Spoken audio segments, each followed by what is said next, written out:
Ciao Sandra. Come stai? Bene, tu? Bene, anch'io. Vieni sabato a candevare di mamma! Ma voleva! No! Oddio!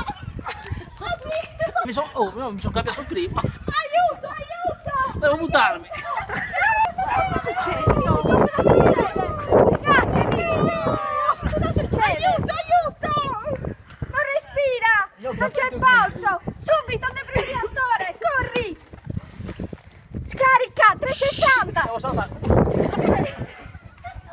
Pesa però. Oh, ho finito.